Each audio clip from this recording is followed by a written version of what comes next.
Terima kasih atas sambutan yang telah disampaikan oleh Bapak Edi Konjen.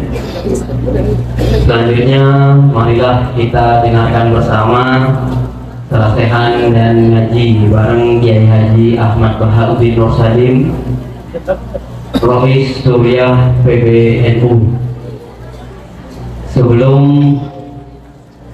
dimulai, kami memohon kepada Bapak Kiai untuk mendoakan sahabat kita yang kemarin baru wafat, baru meninggal, Bapak Haji Rudi. Monggo nanti kita bareng-bareng baca Fatihah yang akan dipimpin oleh beliau. Fadhilul masykurah. Bismillahirrahmanirrahim. Rasulullah sallallahu alaihi wasallam. Al-Fatihah.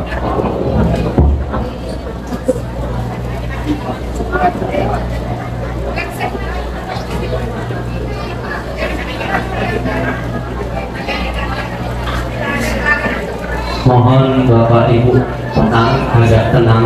Mohon.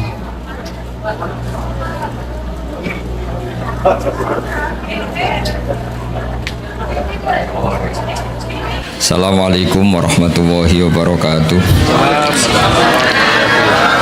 Bismillahirrahmanirrahim. Tabarakalladzi nazzala al-furqana ala 'abdihi liyakuna lil 'alamin nadhira. Allahumma shalli wa sallim ala nabiyyina wa rasulina Muhammad wa ala alihi wa sahbihi asma'in amma ba'du. Yang sangat kita hormati Ketua PCI NU Cabang Arab Saudi Bapak Imran Masudi, Bapak Ekdin Konjen, Bapak Syafaat Khofur, semua teman-teman NU, fatayat muslimat yang saya hormati. Ini acara ngaji apa? Saya tidak tahu ini. Ini penguatan tauhid apa penguatan nasib? Enak ngaji mana ini? Tauhid apa nasib? Nasib. Kalau nasib itu kita semiskin-miskinnya paling nggak lama kok. Setelah mati selesai. Yang jelas jangan miskin setelah mati, itu bahaya itu nanti. Karena biasanya ngajinya ulama-ulama Indonesia itu merileks. Kenapa rileks? Karena hampir semua ulama, baik ulama ahli sunnah maupun yang lain, berpendapat al-uqulu muttarratun ila qabulil haq. Yang namanya akal itu terpaksa menerima kebenaran. Sehingga dalam tradisi aswaja, saya ulang lagi, saya nyebut aswaja bukan ahli sunnah karena selalu ada pergeseran dalam percaturan nama ini. Dulu yang namanya ahli sunnah itu ya ahli sunnah, sekarang kalau kontra Syiah pasti namanya apa? Sunni sekarang. Meskipun di internal Sunni ada yang percaya wasilah, ada yang mengharamkan wasilah. Tapi saya tidak mau mendiskusikan itu. Saya mau cerita bapak-bapak, ibu-ibu, mbak-mbak yang saya cintai, yang saya hormati. Kebenaran itu sesuatu yang absolut. Karena absolut, maka akal ini pasti menerima. Saya beri contoh yang ringan-ringan saja. Misalnya kita akan bilang bahwa baju saya ini putih, peci saya ini hitam. Karena itu satu keniscayaan, maka kita tidak perlu memaksa orang untuk mengatakan peci ini hitam, baju ini putih. Begitu juga keniscayaan kalau Tuhan itu harus zat yang qadim. Ya ini rileks saja. Kenapa kita katakan qadim? Karena kita punya rumus. Alam raya ini diciptakan. Di mana-mana pencipta pasti wujudnya sebelum yang diciptakan. Sehingga kita dengan santai menerangkan ke anak-anak Allah itu qadim, qidam.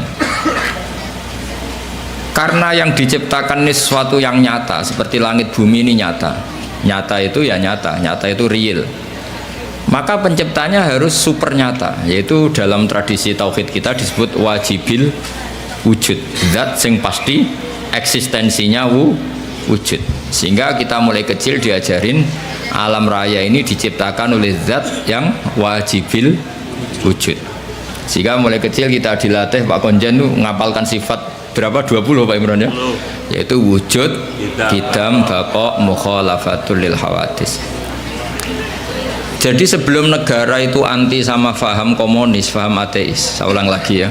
Sebelum negara membakukan keantiannya menolak paham ateisme, paham komunisme, itu akalnya orang Indonesia itu sudah menolak paham ateisme. Kenapa menolak? Karena di musola-musola, ini Pak Imron juga anaknya Kiai, saya tahu keluarga beliau karena orang Madiun. Saya itu mbah saya itu juga ada yang orang Sewulan, Sewulan pondok tertua di mana itu Madiun itu masih. Saya ini keluarga Mbah Sambu Lasem. Ya, saya ulang lagi ya. Jadi sebelum negara itu anti faham ateisme, ateisme itu satu faham orang itu anti Tuhan, bahwa alam raya ini tanpa butuh Tuhan. Sebelum negara punya ketetapan MPR menolak ateisme, komunisme, itu akal kita sudah dilatih menolak. Kenapa dilatih menolak? Karena akal kita tidak bisa menerima. Misalnya hadhil maujudat, terus kamu bilang khalaqahal Adam, bahwa langit bumi yang wujud ini diciptakan oleh sesuatu yang tidak wujud. Itu akal sehat mana yang bisa menerima konsep itu? Segoblok-gobloknya kita, meskipun kedonyan golek real itu nggak akan terima satu pikiran bahwa alam ini diciptakan oleh ketiadaan. Karena al-adamu la yakhluqu syai'an, yang namanya ketiadaan pasti tidak bisa menciptakan. Yang bisa menciptakan siapa? Ya pasti sesuatu yang wujud. Maka pertama sebelum kita tahu sifatnya Allah yang banyak, yang harus diketahui apa? Sifat wujud. Karena sesuatu yang wujud yaitu alam raya pasti disebabkan oleh yang wujud. Sementara faham ateisme mengatakan alam ini dimulai dari ketiadaan. Setelah tiada tahu-tahu ada. Orang dilatih bilang tahu-tahu. Jadi kira-kira kalau ada apa kotoran ayam ini dari mana? Ya tahu-tahu ada. Ada air ya tahu-tahu ada. Kenapa ada jajan? Ya tahu-tahu ada. Itu kan dijak goblok bareng. Maka agama ini tidak boleh jadi penggoblokan, itu tidak boleh. Agama ini liqaumi yaqilun, liqaumi yatafakkarun, bagi yang mau berpikir, bagi yang punya akal. Nah, dengan tradisi penguatan akidah seperti itu, andaikan negara itu tidak membantu kita anti komunisme, itu akal kita sudah menolak. Akal kita sudah menolak. Tapi alhamdulillah akal sudah menolak, negara juga menolak, sehingga bangsa Indonesia insya Allah jadi bangsa yang mubarakah, bangsa yang diberkahi. Karena sering ada keselarasan antara keputusan Islam dan keputusan negara. Nah, tapi teori saya begini Pak Kunjani, saya pernah ke Korea, pernah ke Thailand, pernah ke Malaysia. Kira-kira di era modern, suatu saat negara ini satu dunia lah, bukan negara, satu dunia ini menjadi globalisme, sudah mengglobal. Dan nanti ideologi, akidah atau pemikiran itu pasti bebas, karena dianggap itu hak asasi manusia. Maka saya minta madrasah sini juga yang lain-lain. Nanti pertarungannya adalah pertarungan logika. Karena negara tidak terlalu bisa diharapkan tadi, misalnya negara Uni Soviet terus kadung komunis misalnya. Negara Cina kadung komunis, Korea Selatan juga begitu. Beberapa negara Eropa kapitalisme. Dan beberapa negara yang lain sudah milih ideologi tertentu. Kalau kita mengandalkan negara, maka pertarungan-pertarungan akal itu tidak pada semestinya. Tapi kalau kita mengandalkan al-barohin wal hujjat, itu adalah logika yang disebut oleh Allah qul falillahil hujjatul baligho. Itu maka Islam itu akan nyaman. Saya beri contoh begini, misalnya kita ngajar di Eropa atau di Amerika, kita bandingkan saja, kamu milih Tuhan yang sebelum ada alam raya ini atau Tuhan yang sudah lahir di bumi. Mesti akal sehat mengatakan milih Tuhan yang ada sebelum langit dan bumi. Karena kalau Tuhan yang lahir di bumi, logikanya sama buminya dulu buminya. Bagaimana dia tahu-tahu jadi Tuhan, lahirnya saja dulu buminya. Jadi kita mensyarahkan bingung. Tuhan lahir di bumi, berarti bumi dituhani oleh Tuhan baru. Itu gak ketemu secara akal. Sehingga Allah itu sering kalau ingin menafikan itu mentidak Tuhankan yang tidak Tuhan ya. Menafikan itu apa? Mentidak Tuhankan yang tidak Tuhan. Itu Allah dengan cara sederhana. Sederhana itu mudah. Jadi dulu yang namanya Jubair bin Mut'im itu adalah mediator kafir Quraisy yang disuruh membebaskan Asra Badrin, tawanan perang-perang apa? Badar. Karena dia orang cerdas, dia jadikan mediator untuk nego sama Rasulullah SAW. Ketika nego, kebetulan dia nginep di sana, maghrib Nabi baca surat Wattur wa kitabim mastur fi rokim mansur wal baitil ma'mur wasaqfil marfu. Sampai satu logika tentang Tuhan, yaitu ayat am khuliqu min ghairi syai'in am humul khaliqun. Masa alam raya ini diciptakan tanpa sebab? Syai' itu huwa al mawjud. Jadi wa indana syai'u huwal mawjudu. Masa alam raya ini yang mawjud, yang punya eksistensi, yang wujudnya nyata, kemudian diciptakan oleh sesuatu yang tidak wujud. Akhirnya Jubair bin Mut'im itu mikir, amhumul khaliqun, atau memang kalau kamu gak percaya Allah itu gak ada, apa jangan-jangan mereka kalian semua ini yang menciptakan langit bumi? Makanya dipertanyakan Allah, am khalaqus samawati wal ard. Sampai ada sekian pertanyaan, termasuk kul ara'aytum ma tad'una min dunillah aruni madza khalaqu minal ardi am lahum syirkun fis samawat. Orang-orang yang kamu tuhankan, Lata, Uzza, Hubal, apa ikut berkontribusi saat langit bumi diciptakan? Sehingga pertanyaan-pertanyaan Allah itu menohok. Akhirnya kata Jubair bin Mut'im, Mataraka Muhammadun li aqdina syai'an. Muhammad tidak meninggalkan akal kita sama sekali. Maksudnya logika tentang Tuhan-Tuhan Lata Uzza itu nggak masuk sama sekali. Karena tadi misalnya, makanya dalam Quran ini yang perlu dikuatkan adalah kita. Karena saya bayangkan setelah nanti dunia ini global, yang bisa mengawal Islam itu hanya al-barohin wal hujjah, yaitu logika. Karena negara pasti punya sistem, misalnya di luar Indonesia atau di luar Timur Tengah, pasti sistemnya kalau nggak ateisme ya kapitalisme. Maka kata Imam Nawawi, Syekh Nawawi, kebanggaan kita, karena beliau orang Banten tapi hidup di Mekah sampai bergelar Sayyidu Ulama'il Hijaz. Itu setiap menafsirkan fa inna hisbawahi humul ghalibun, sampai lihat di semua ayat yang di situ diterangkan pasti logika Islam itu menang. Itu diterangkan kata beliau bil hujat wal barohin amma bisaulah fala, katanya kemenangan Islam itu pasti dengan argumentasi ilmiah. Kalau soal kekuasaan itu tidak mesti. Kita tahu Rasulullah pernah kalah di perang Uhud, dan itu Allah dengan enteng ya, dengan santai ngendikan watilkal ayam nudawiluha bainan nas. Kalau perang itu pertarungan fisik antar manusia, sehingga bisa saja Rasulullah yang hak kadang-kadang kalah, yaitu kayak di perang Uhud. Tapi Rasulullah sebagai pembawa kebenaran, yaitu yang sesuai dengan akal sehat, itu ayatnya ja'al haqqu wa zahaqal batil innal batila kana zahuqa. Jadi misalnya begini, saya beri contoh. Zaid sama Umar misalnya. Kata Umar 1 tambah 1 itu 2. Kata Zaid 3. Mungkin dalam pertarungan yang bilang 2 itu kalah, mati. Tapi dalam logika 1 tambah 1 2 itu akan menang selamanya lama, karena 1 tambah 1 3 itu sesuatu yang batil atau yang mukhal. Fir'aun bisa jadi Tuhan saat dia kuasa. Musa terdesak karena dia seorang raja. Semua orang Mesir dipaksa menuhankan Fir'aun. Fir'aun bisa menang. Buktinya beberapa orang yang tidak mengakui Fir'aun Tuhan mati terbunuh. Berarti Fir'aun menang sebagai raja dia, tapi tidak akan menang sebagai logika. Karena logika manapun menolak ketuhanan Fir'aun. Makanya ketika Rasulullah diberi kekalahan dalam perang fisik, istilahnya Allah watilkal ayyam nudawiluha bainan nas. Ini pertarungan antar manusia, bukan antar hak dan batil. Kalau antar hak dan batil pasti ja'al haqqu wa zahaqal batil. Kalau barang hak itu ada, pasti yang batil ini hilang. Fa innal batila ma la wujudalah. Yang namanya batil sesuatu yang enggak punya eksistensi. Makanya sebagian Quran mengistilahkan qul ja'al haqqu wa ma yubdiul batil wa ma yu'id. Sesuatu yang batil itu bermula saja enggak pernah. Yubdi itu maknanya bermula. Bermula saja tidak pernah, apalagi bereksistensi. Bermula saja tidak pernah. Pernah enggak 1 ditambah 1 jadi 7? Kan enggak kan?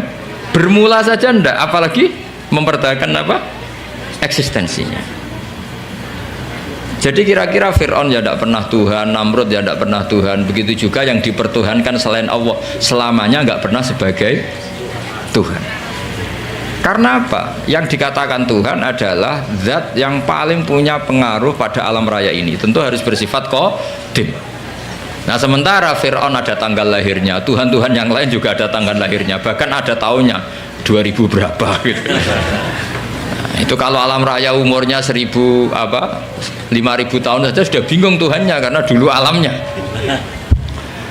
Sehingga ketika Fir'aun merasa sebagai Tuhan, itu cara mengalahkan Musa itu tidak dengan kekuasaan tapi dengan argumentasi. Yaitu ketika Fir'aun tanya Musa, lalu kalau kamu punya Tuhan yang lain, Tuhan kamu siapa?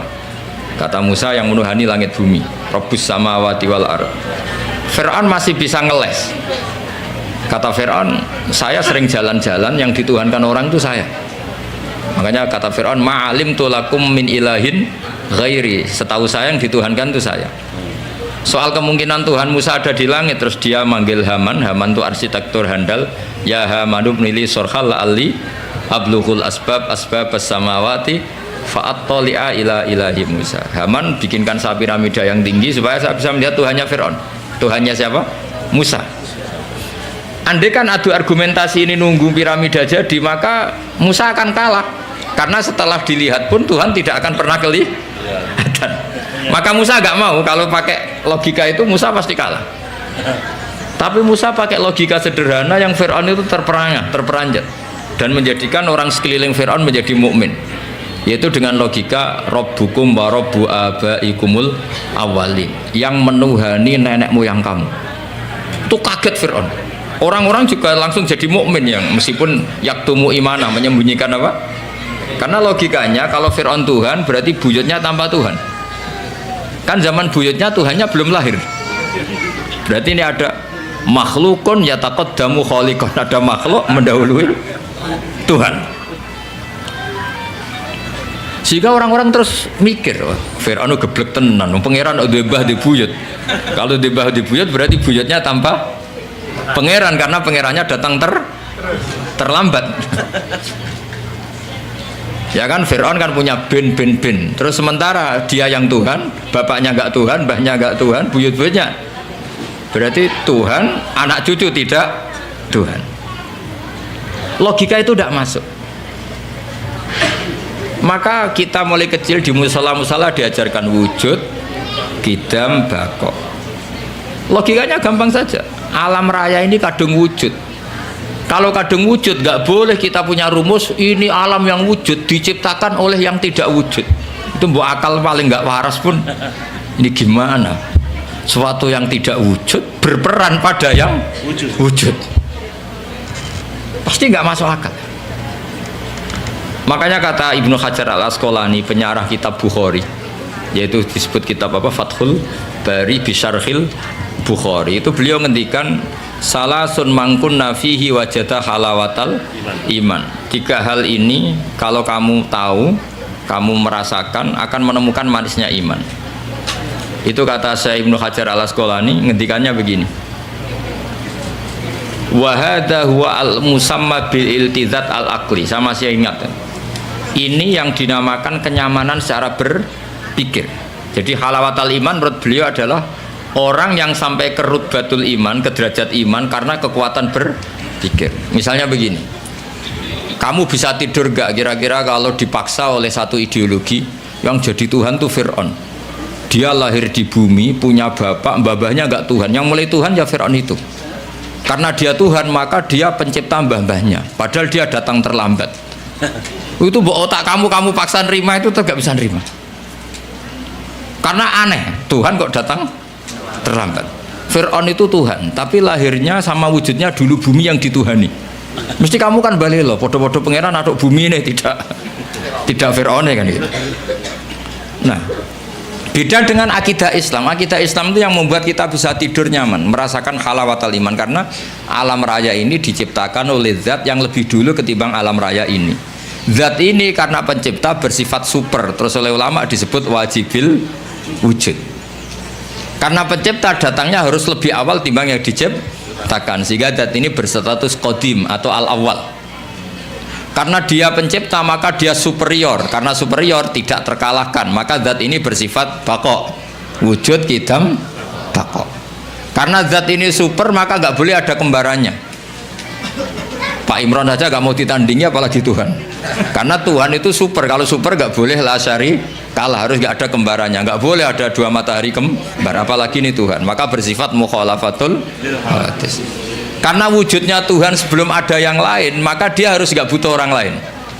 Dan nggak butuh orang lain disebut qiyamuhu binafsihi. Dia harus bisa menjaga eksistensinya sendiri.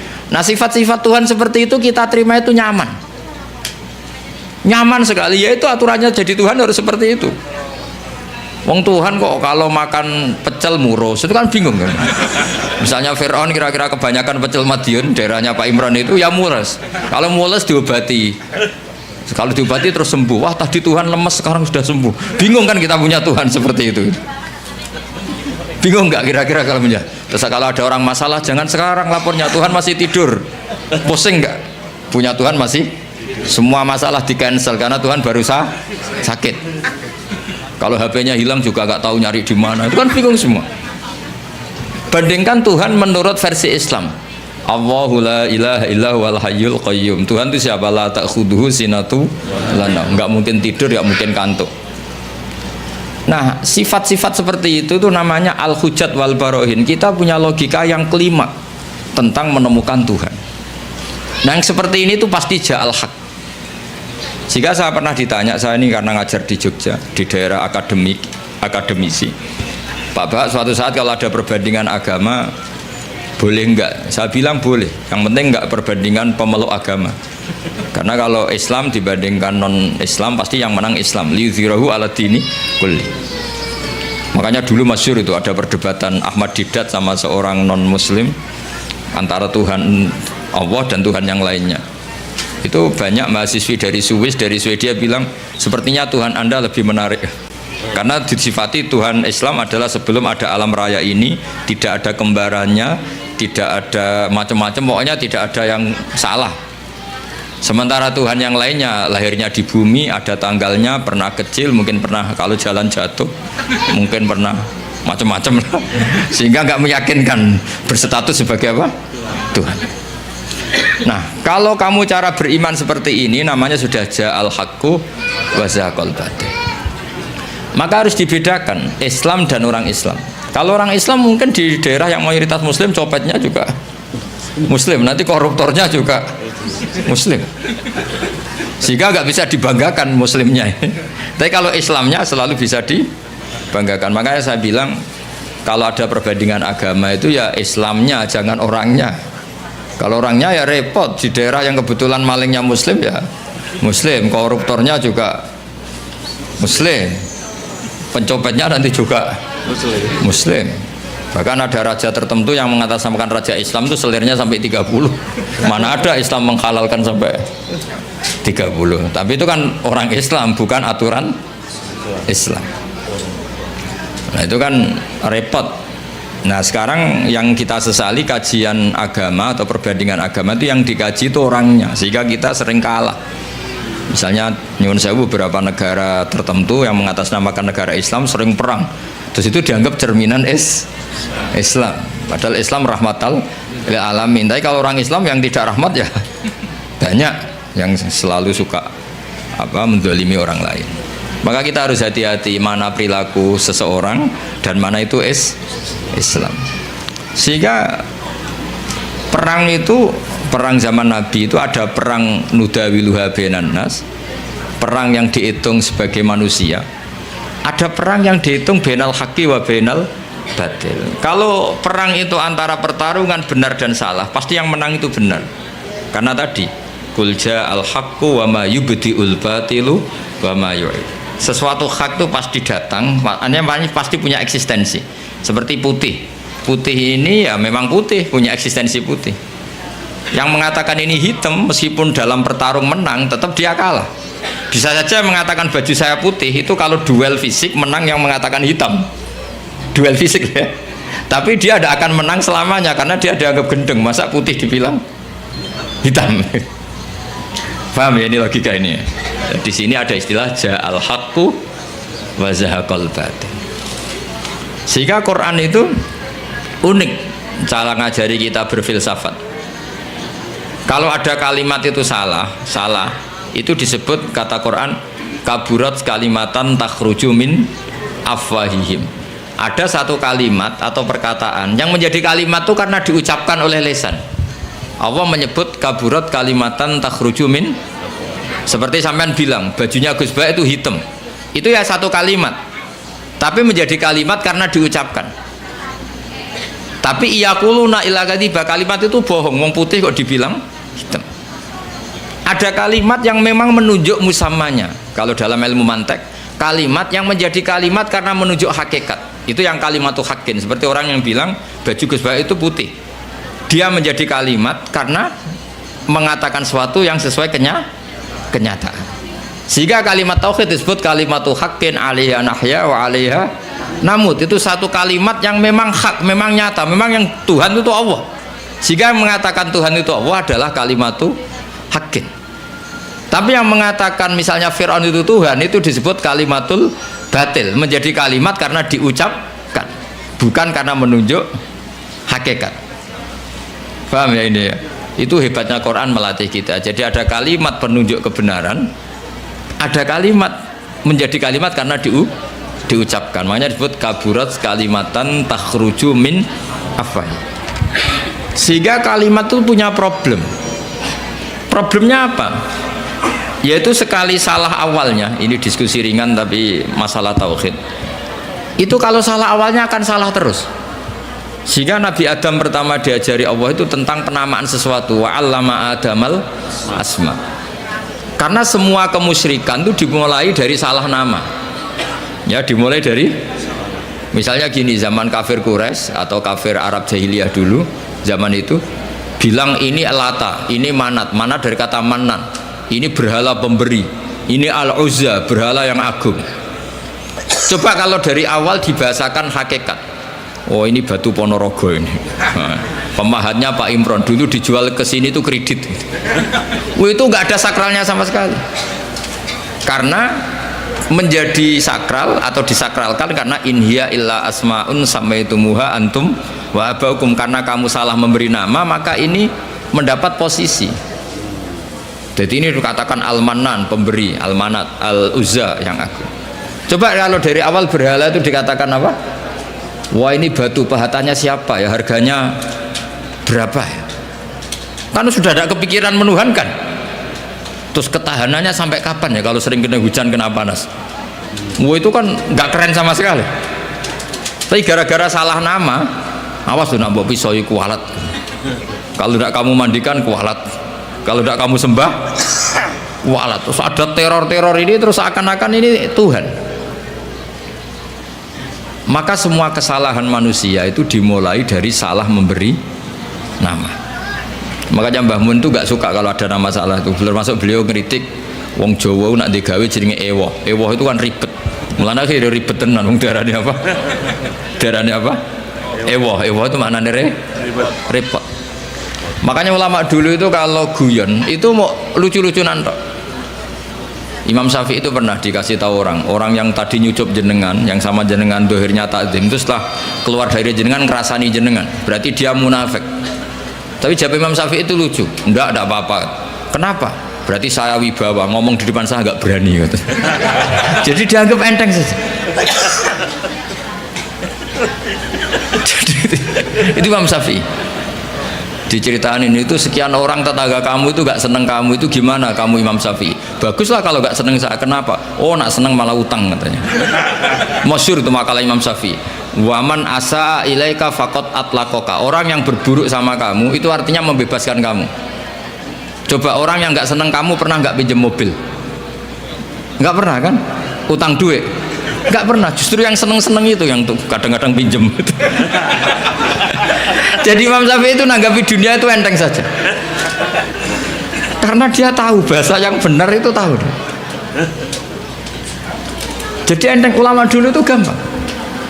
Ada seorang ulama dulu dia kaya, temannya banyak, ketika miskin jadi tukang panggul pasar, temannya tidak ada yang main ke situ. Diprovokasi sama temannya, sudah kamu miskin nggak ada yang jenguk, Berarti kamu dilupakan teman-teman kamu. Jawabnya apa? Baguslah kalau teman saya lupa saya. Kenapa? Kalau mereka ingat terus melihat saya jadi tukang panggul pasar, betapa malunya saya. Baguslah kalau lupa, jadi miskin saya nggak jadi tontonan gitu. Jadi ulama dulu tuh segampang itu. Karena ilmunya banyak, jadinya melihat fakta itu gampang saja. Ada pembantunya Abu Yazid Al-Bustami itu dikasih uang kira-kira mungkin ya 20 real itu, suruh beli daging, ternyata dagingnya harganya 50 real. Ini nggak cukup, daging naik mahal, maka uang ini nggak cukup. Jawabnya Abdul Qasim Al-Junaidi, Abu Yazid, arkisuhu bistarki, jadi arkisuhu bitarki, ya bikin murah saja. Loh 20 aja nggak cukup, oh dibikin murah. Ya menjadi mahal karena kamu ingin beli. Kalau nggak ingin beli kan tidak mahal, ya sudah nggak usah beli. Jadi ulama dulu itu enteng sekali. Makanya banyak ulama dulu itu punya istri cerewet, judes tetap jadi wali. Karena kalau istrinya judes itu katanya dia, wah ini tambang pahala. Karena mensabari orang judes itu ibadah.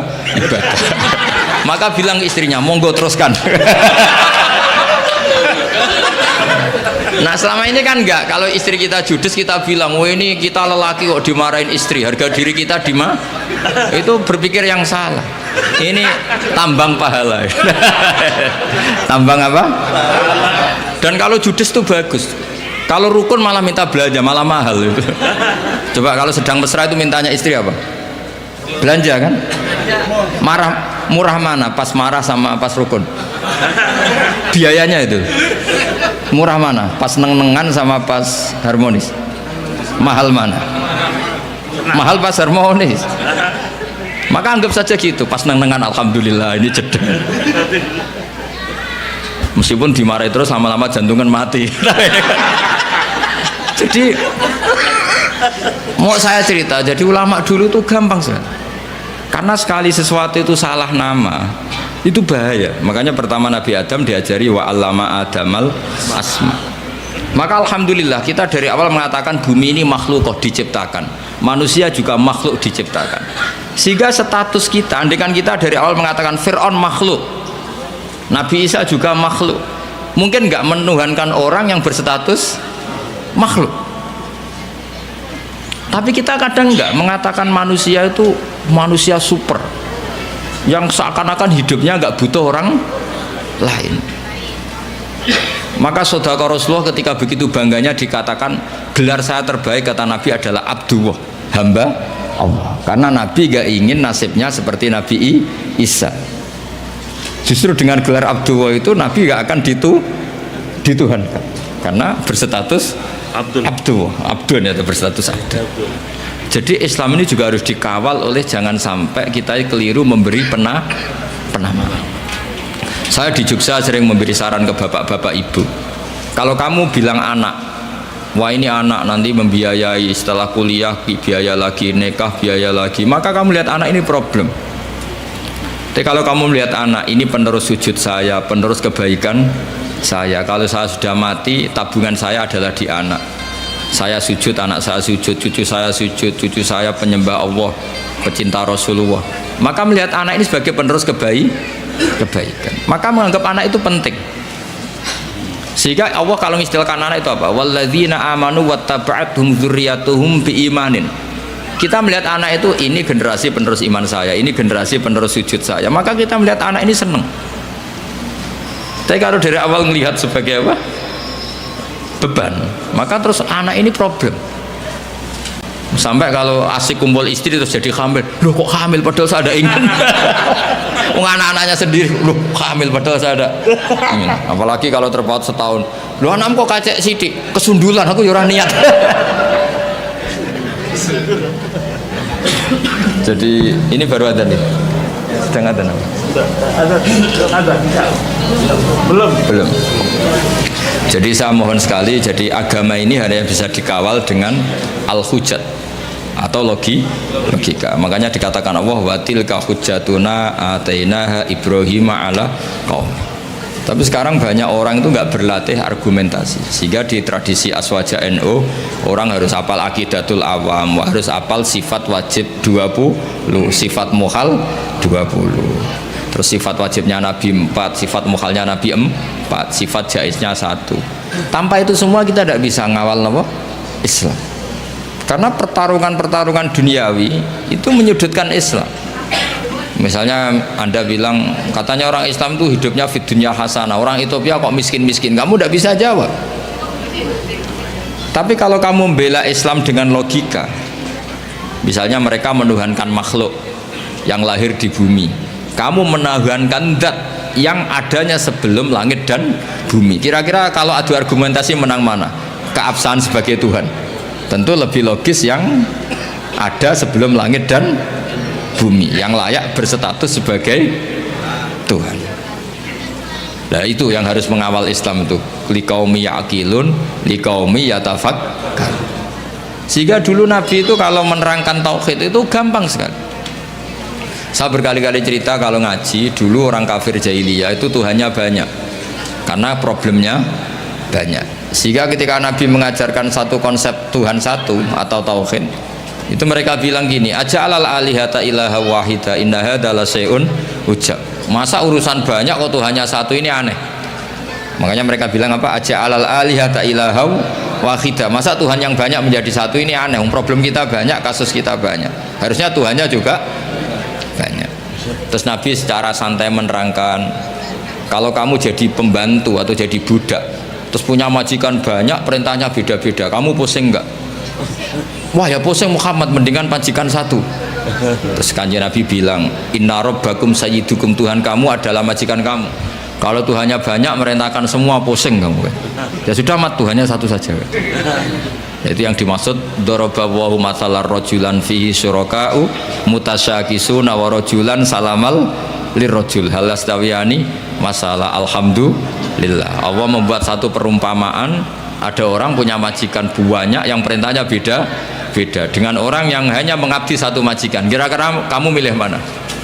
Milih yang satu majikan. Terus ketika mereka menuhankan berhala itu, Nabi bikin contoh itu sederhana sekali. Daraballahu masalan abdam mamlukan. Allah memberi satu perumpamaan begini. Nabi itu pidato begini. Andaikan ada budak yang buta, sudah buta tuli, kamu mau nggak tak kasih pembantu yang seperti itu? Wah ya nggak mau Muhammad, pembantu kok malah ngerepotin ya. Berarti itu nggak sah jadi pembantu, nggak sah. Lalu jadi pembantu saja nggak sah, kok jadi Tuhan? Yaitu berhala itu kalau potong tangannya terputus ya dibangun lagi, kalau kotor dimandikan. Itu kan Tuhan kok ngerepotin. Jadi abdan itu makanya disebut wator bawa masalah rojulaini ahaduma abkam. Abkam itu nggak bisa ngomong, layak qadiru ala syai'in, melakukan apa saja nggak bisa. Wa huwa kallun ala maulah, adanya hanya merepotkan. Jadi Nabi bikin satu logika, kamu mau nggak punya pembantu yang buta, yang bisu, yang tidak bisa melakukan apa-apa? Wa huwa kallun ala maulah, yang adanya hanya merepotkan. Mereka jawab nggak mau Muhammad. Nah sekarang Tuhan kamu yang kamu sembah itu Lata Uzza, itu kan merepotkan. Kalau kotor kamu mandikan, kalau ada yang potong terputus kamu tata lagi. Itu logika. Sehingga terus orang kafir Mekah itu iman itu dengan logika. Itu yang dimaksud lam yakunil ladzina kafaru min ahlil kitabi wal musyrikina munfakkina hatta ta'tiyahumul bayyinah. Orang musyrik selalu dengan logika kemusyrikatan, sehingga datanglah al-bayyinah, logika yang begitu jelas. Itu siapa? Rasulun minallah yatslu suhufam mutahharah. Nah sekarang makanya saya minta sama PCI NU, sama lembaga-lembaga aswaja NU, jangan pernah melupakan kajian tauhid, kitab-kitab yang diajarkan guru-guru kita, yaitu misalnya kitab Aqidatul Awam, karena ini yang mengawal Islam. Saya pernah di PCI NU Korea, itu mereka tauhidnya mantap, melihat ateis itu kayak melihat kebodohan. Orang kok tidak punya Tuhan, dan ceritanya aneh-aneh. Itu kalau ada majikannya yang baik, anak-anak NU yang di sana kerja itu minta fasilitas sholat, itu ditanya sama orang ateis, minta dibeliin berhala enggak, karena aneh. Jadi ada yang sholat itu dilihat dari atas gini, orang Islam kok aneh, sholat kok enggak ada yang disembah. Yang lucu lagi, saya punya teman setengah kaya karena pegawai Garuda itu pas waktu asar sholat di mall. sholat di mall itu security-nya nelpon polisi, di sini ada ritual teroris, tolong ditangkap. Jadi kalau bilang sholat itu ritual teroris, dianggap mukaddimah. Jadi sholat dianggap mukaddimah sebelum ngebom. Coba ya. Tapi mereka bersemangat menghidupkan Islam. Saya pernah di PCNU Korea. Karena apa? Logika zaman dia kecil bahwa Tuhan itu harus wujud dan harus qadim dan Tuhan itu begini-begini. Nggak mungkin alam raya yang wujud ini diciptakan oleh sesuatu yang tidak wujud. Faham? Ateis itu kan super tidak masuk akal.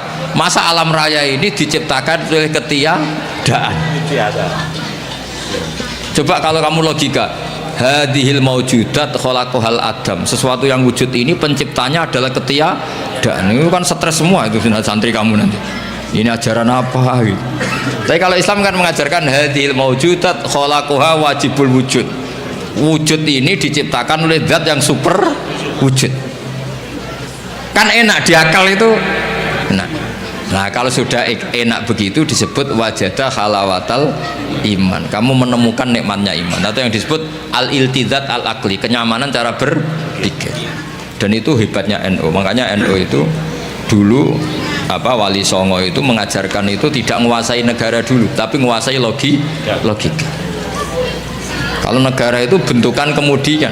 Makanya sebelum ada negara Indonesia, Islam sudah mayoritas karena fa'innal uqula muttarratun ila qabilil haq. Yang namanya akal pasti terpaksa menerima kebenaran. Jadi makanya itu hikmahnya kenapa Kiai NU tidak menjadi ekstremis, tidak menjadi Islam yang keras radikal. Agama itu mudah diterima karena kebenaran itu mudah diterima, nggak usah paksa. Karena la ikraha fiddin. Kenapa la ikraha? Qad tabayyana rusydu minal ghayy. Mana benar mana salah itu pasti jelas. Ya, saya kira demikian. Assalamualaikum warahmatullahi wabarakatuh.